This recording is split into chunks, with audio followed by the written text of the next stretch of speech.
நம்மளோட டெய்லி லைஃப்பில் நம்மளோட கிச்சன் வேலைகளை டக்கு டக்குன்னு முடிக்கிறதுக்கு ரொம்ப யூஸ்ஃபுல்லான டிப்ஸ் அண்ட் ட்ரிக்ஸ் தான் இந்த வீடியோவில் பார்க்க போகிறோம். இன்றைக்கி பார்க்க போகிற டிப்ஸ் எல்லாம் ரொம்ப புதுமையாகவும் ரொம்ப யூஸ்ஃபுல்லாகவும் இருக்கும்.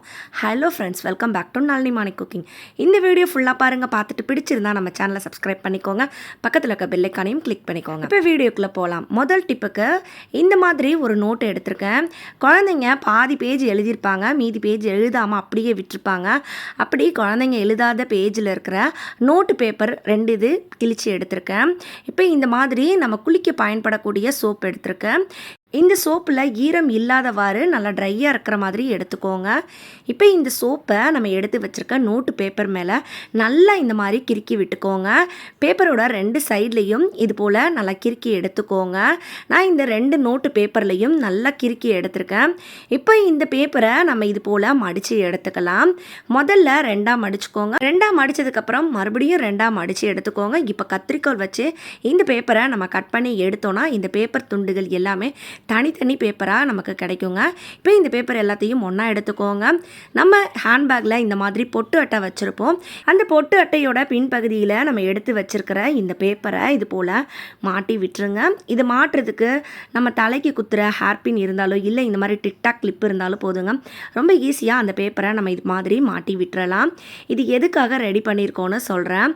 இது நம்மளோட ஹேண்ட்பேக்கில் எப்பயுமே வச்சுக்கலாங்க. நம்ம எங்கேயாவது வெளியே போகிறோம், வெளியூர் போகிறோன்னா அந்த டைமில் நம்ம கை கழுவணும், கை சோப்பு போட்டு வாஷ் பண்ணணுங்கிற தேவைப்படும் போது இந்த பேப்பரை பயன்படுத்தலாங்க. இந்த பேப்பரை லேசாக நனைச்சிட்டு உங்கள் கையையும் ஈரம் பண்ணிவிட்டு லேசாக இந்த மாதிரி தேய்ச்சி எடுத்திங்கன்னா நல்லா நமக்கு சோப்பு போல் நுர பொங்கி வருங்க. ஆஃபீஸ்க்கு இல்லை நம்ம அதிகமாக ட்ராவல் பண்ணுறவங்களுக்கு இந்த ஐடியா ரொம்பவே யூஸ்ஃபுல்லாக இருக்கும். கண்டிப்பாக இதை ட்ரை பண்ணி பாருங்கள். வேஸ்ட்டு பேப்பர் இருந்தால் இந்த மாதிரி கூட நீங்கள் சோப்பாக பயன்படுத்தலாங்க. இந்த ஐடியா உங்களுக்கு பிடிச்சிருக்குது, யூஸ்ஃபுல்லாக இருக்குதுன்னு நினச்சிங்கன்னா இந்த வீடியோக்கு ஒரு லைக் கொடுத்துடுங்க. இப்போ நம்ம அடுத்த டிப் என்னன்னு பார்க்கலாம்.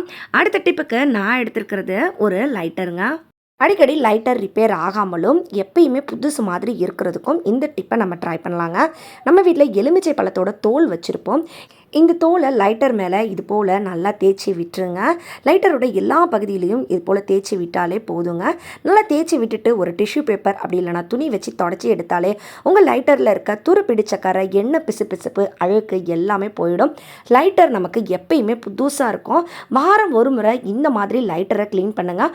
உங்கள் வீட்டு லைட்டர் எப்பயுமே புதுசு மாதிரி பளபளன்னு இருக்குங்க. லைட்டரை க்ளீன் பண்ண கையோட லைட்டரோட உள்பகுதியிலையும் இந்த மாதிரி க்ளீன் பண்ணிக்கோங்க. இது க்ளீன் பண்ணுறதுக்கு ஒரு ஹேர்பினை நல்லா ஒரு கம்பி மாதிரி நீட்டி எடுத்துகிட்டு அந்த லைட்டரோட உள்பகுதியில் உள்ளே விட்டு சுரண்டி எடுத்திங்கன்னா லைட்டரோட உள்பக்கம் இருக்கிற அழுக்கு, பிசுபிசுப்பை எல்லாமே வெளியில் வந்துடுங்க. வாரத்துக்கு ஒரு முறை உங்கள் வீட்டு லைட்டரை க்ளீன் பண்ணி சுத்தம் பண்ணி வச்சுக்கிட்டிங்கன்னா லைட்டர் புதுசாகவும் இருக்கும், அடிக்கடி ரிப்பேர் ஆகாமலும் இருக்கும். அடுத்த டிப்பு, நிறைய பேருக்கு பரோட்டா சாப்பிட்றதுனா ரொம்ப பிடிக்கும். அப்படிப்பட்ட பரோட்டாவை நம்ம வீட்டிலையே செய்யலாம் அப்படின்னா சில பேருக்கு அந்த பரோட்டாவை தேய்ச்சி எடுக்கும்போது ஒழுங்காக வரவே வராது. அதுவும் நல்லா லேயராக பரோட்டா நம்ம வீட்டிலையே செய்யலான்னா கண்டிப்பாக நிறைய பேருக்கு பிரச்சனை இருக்குங்க. நான் செய்கிற இந்த மாதிரி செஞ்சு பாருங்கள். ரொம்ப ஈஸியாக லேயர் பரோட்டா வீட்டிலையே செய்யலாம். முதல்ல நீங்கள் எடுத்து வச்சுருக்க மாவை நல்லா சப்பாத்தி மாதிரி நல்லா விரிவாக தேய்ச்சி எடுத்துக்கோங்க. தேய்ச்சி எடுத்த அந்த சப்பாத்தி மாவை இது போல் பாதியாக மடித்து விட்டுருங்க. ஒரு கத்தி எடுத்துகிட்டு அந்த சப்பாத்தி மாவோட ஓரப்பகுதிகளை விட்டுட்டு நடுவில் மட்டும் இந்த மாதிரி கீரல் போட்டு விட்டுக்கோங்க. மேலே இருக்கிற அந்த ஓரப்பகுதியில் கட் பண்ணாதீங்க, நடுப்பகுதியை மட்டும் கட் பண்ணிவிட்டு இப்போ இந்த ஒன்றா சேர்த்துருக்க மாவை பிரித்து எடுத்துக்கோங்க. இப்போ இது போல் நமக்கு கிடைக்குங்க. இப்போ இந்த மாவு எல்லாத்தையும் இந்த மாதிரி நீல வாக்கில் ஒன்றா உருட்டி எடுத்துக்கோங்க. இப்போ லேசாக அந்த மாவை உங்கள் கைகள்னால் இழுத்து விடுங்க. எந்த அளவு இழுக்க முடியுமோ அந்த அளவு இழுத்து விட்டுக்கோங்க. இழுத்து விட்ட இந்த மாவோட ஒரு முனையை இந்த மாதிரி மடித்து நல்லா ஒன்றோட ஒன்று சேர்கிற மாதிரி சுற்றி இது போல் எடுத்து விட்டிங்கன்னா அவ்வளோதாங்க. இதுக்கப்புறம் இந்த மாவில் கொஞ்சமாக எண்ணெய் விட்டுட்டு நல்லா தேய்ச்சி எடுத்தோன்னா நமக்கு லேயர் பரோட்டா சூப்பராக வீட்லேயே ரெடி ஆயிடும். கண்டிப்பாக இது போல் ட்ரை பண்ணி பாருங்கள். அடுத்தது, நம்ம ரேஷன் கடையில் அரிசி, பருப்பு மாதிரி பொருள்லாம் வாங்கும்போது இந்த மாதிரி மூட்டையாக கட்டி கொண்டு வருவோம். இதோட மூட்டை சரியாக கட்டுறதுக்கு சில நேரம் நமக்கு வாட்டப்படாது. சில நேரம் இந்த மூட்டையை நம்ம கையில் தூக்கிட்டு வரும்போது ரொம்ப வெயிட்டாகவும் ஃபீல் பண்ணுவோம். நான் சொல்கிற இந்த மெத்தடில் நீங்கள் ஒரு முடிச்சு போட்டிங்கன்னா இந்த மூட்டையை நீங்கள் கையில் தூக்கும்போது வெயிட்டும் நமக்கு தெரியாது, மூட்டையும் நல்லா டைட்டாக இருக்கும். நான் இந்த மாதிரி ஒரு கயிறை நல்லா அந்த மூட்டையை சுற்றி எடுத்திருக்கேன். வீடியோவில் காட்டிருக்க மாதிரி இந்த மாதிரி அந்த கயிறோட ஒரு முனையை நீங்கள் மடித்து எடுத்துக்கோங்க. இப்போ இந்த மூட்டையை சுருட்டிட்டு நல்லா ரவுண்டாக கிடைச்ச அந்த கயிறோட முனையில் இது போல் வச்சுட்டு 2 முனையும் சேர்த்து இழுத்திங்கன்னா அந்த மூட்டை நல்லா டைட்டாக லாக் ஆகிடுங்க. இப்போ எவ்வளோ தான் இது பண்ணாலும் இந்த மூட்டை நமக்கு கலண்டு வராது. மேலே இருக்கிற அந்த 2 கயிறையும் சேர்த்து முடிச்சு போட்டிங்கன்னா நமக்கு ஒரு கைப்பிடி மாதிரி இருக்கும். குட்டியாக கைப்பிடி வச்ச பேக் மாதிரி ஆகிடுங்க. இந்த மூட்டை சரிஞ்சு கீழே விழுந்தாலும் உள்ளே இருக்க பொருட்கள் கீழே சிந்தாது. அதே மாதிரி நீங்கள் கையில் தூக்கும் போதும் இதோட வெயிட் நமக்கு அந்த அளவு தெரியாதுங்க. இது ஒரு சூப்பரான ஹேக்கு. உங்களுக்கு நான் போட்ட முடிச்சு புரியல அப்படின்னா வீடியோவை மறுபடியும் ஒரு முறை பாருங்கள், ரொம்ப ஈஸியாக இருக்குங்க, டட்டுன்னு புரிஞ்சிடும். இப்போ நம்ம அடுத்த டிப் பார்க்கலாம். நம்ம எல்லார் வீட்லேயும் இந்த இஞ்சி துருவுறதை டெய்லி நம்ம துருவுறதுக்கு பயன்படுத்துவோம். இதனால இதோட ஷார்ப்னஸ் நமக்கு அடிக்கடி குறைஞ்ச மாதிரி இருக்கும். இதோட ஷார்ப்னஸ் நமக்கு அடிக்கடி குறைஞ்சி போயிடுச்சுன்னா ஒரு ரூபா காயின் இல்லை 2 ரூபா காயின் வச்சு இது போல் மேல் நோக்கி தேய்ச்சி விட்டிங்கன்னா இதோட ஷார்ப்னஸ் நமக்கு மறுபடியும் கிடைக்குங்க. இதுக்கப்புறம் இதில் இஞ்சி சீவும்போது ரொம்ப ஈஸியாக சீவிடலாம். 1 ரூபா காயினை இப்படி கூட நம்ம பயன்படுத்தலாங்க. அடுத்தது நம்ம எல்லார் வீட்லேயும் குழந்தைங்கள்லேருந்து பெரியவங்க வரையும் கண்டிப்பாக இது போல் கண்ணாடி போடுறாங்க. எல்லாருக்குமே கண்ணில் ஏதாவது ஒரு பிரச்சனை இருக்குது. அப்படி நம்ம பயன்படுத்தக்கூடிய இந்த கண்ணாடியில் அடிக்கடி நம்ம என்ன பண்ணுவோம், இது போல் நம்ம போட்டிருக்க ட்ரெஸ்ஸை வச்சே தொடச்சிருவோம். நம்ம நினைப்போம் தூசி போகும்னு, அப்படிலாம் இல்லை. நம்ம ட்ரெஸ்ஸில் இருக்க குட்டி குட்டியாக இருக்கிற தூசி எல்லாமே நம்ம கண்ணாடியில் பட்டு கண்ணாடியில் சின்ன சின்னதாக கண்ணுக்கு தெரியாத அளவு ஸ்க்ராச்சஸை போட்டுரும். அதனால் உங்கள் கண்ணாடியை நீங்கள் இந்த மாதிரி அடிக்கடி க்ளீன் பண்ணி வச்சுக்கோங்க.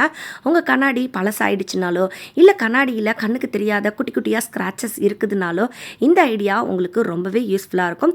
நீங்கள் பழைய கண்ணாடி வச்சுருக்கீங்க, புதுசாக மாற்றணும் அப்படின்னு நினைக்கிறீங்கன்னா கண்டிப்பாக இது போல் நீங்கள் ட்ரை பண்ணுங்கள். புது கண்ணாடி வாங்கணுங்கிற தேவை ஏற்படவே செய்யாதுங்க. இப்போ நான் ஒரு ஸ்பூனில் ஒரு துளியை விட கம்மியான அளவு கோல்கேட் பேஸ்ட் எடுத்திருக்கேன். அதே அளவுக்கு நான் வாசலினும் எடுத்திருக்கேன். இது ரெண்டையும் நல்லா கலந்து எடுத்துக்கோங்க. இதில் வாசலினோட அளவு கொஞ்சம் கூடுதலாக இருக்க மாதிரி எடுத்துக்கோங்க. இப்போ இது ரெண்டத்தையும் நல்லா கலந்து ரெடி பண்ணி ஒரு ஓரமாக வச்சுக்கோங்க.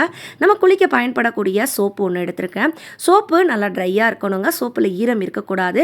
இந்த சோப்பை கண்ணாடியோட உள்பகுதி வெளிப்பகுதின்னு 2 பகுதியையும் லேசாக மேலாக்கில் தேய்ச்சி விட்டுக்கோங்க. ரொம்ப அழுத்தமாக தேய்க்காதீங்க, மேலாக்கில் தேய்ச்சி விட்டுக்கோங்க. இப்போ நம்ம ரெடி பண்ணி வச்சுருக்கிற அந்த கோல்கேட் வாஸ்லின் பேஸ்ட்டை இது போல் பட்ஸில் தொட்டு கண்ணாடியில் ஃபுல்லாக அப்ளை பண்ணி விட்டுக்கோங்க. இப்போது கண்ணாடியோட உள்பக்கத்துலேயும் அப்ளை பண்ணி விட்டுக்க போகிறேன். இது போல் பண்ணிவிட்டு நல்லா சாஃப்டாக இருக்க கண்ணாடி க்ளீன் பண்ணுறதுக்குன்னு கொடுத்துருக்க துணியை பயன்படுத்தி இதை நம்ம தொடச்சி எடுத்துக்கலாங்க. அவ்வளோதாங்க. இதை நீங்கள் செய்யும் போதே உங்கள் கண்ணாடி புதுசாக மாறும். கண்ணாடியோட விஷன் தெளிவாக தெரியலனாலோ கண்ணாடியில் கண்ணுக்கு தெரியாத குட்டி குட்டி ஸ்க்ராச்சஸ் இருக்குதுனாலோ இந்த ஐடியா ட்ரை பண்ணுங்கள். உங்களோட கண்ணாடி நிமிஷத்தில் புதுசாக மாறுங்க. இந்த ஐடியா உங்களுக்கு யூஸ்ஃபுல்லாக இருக்குன்னு நினச்சிங்கன்னா இந்த ஐடியாவை உங்கள் ஃப்ரெண்ட் அண்ட் ஃபேமிலியோட ஷேர் பண்ணிக்கோங்க. அவங்களுக்கும் யூஸ்ஃபுல்லாக இருக்கும், எல்லாருமே தெரிஞ்சுக்கட்டும். இன்றைக்கி நான் சொன்ன ஐடியாக்கள் எல்லாமே ட்ரை பண்ணி பாருங்கள். நான் சொன்னதில் எந்த ஐடியா உங்களுக்கு பிடிச்சிருந்ததுன்னு கமெண்ட்டில் சொல்லுங்கள். இந்த வீடியோ பிடிச்சிருந்தா லைக் பண்ணி ஷேர் பண்ணி நம்ம சேனலையும் சப்ஸ்கிரைப் பண்ணிக்கோங்க. நான் மறுபடியும் உங்களை அடுத்து ஒரு சூப்பரான வீடியோவில் சந்திக்கிறேன். அது வரைக்கும் பாய் ஃப்ரெண்ட்ஸ். தேங்க்ஸ் ஃபார் வாட்சிங்.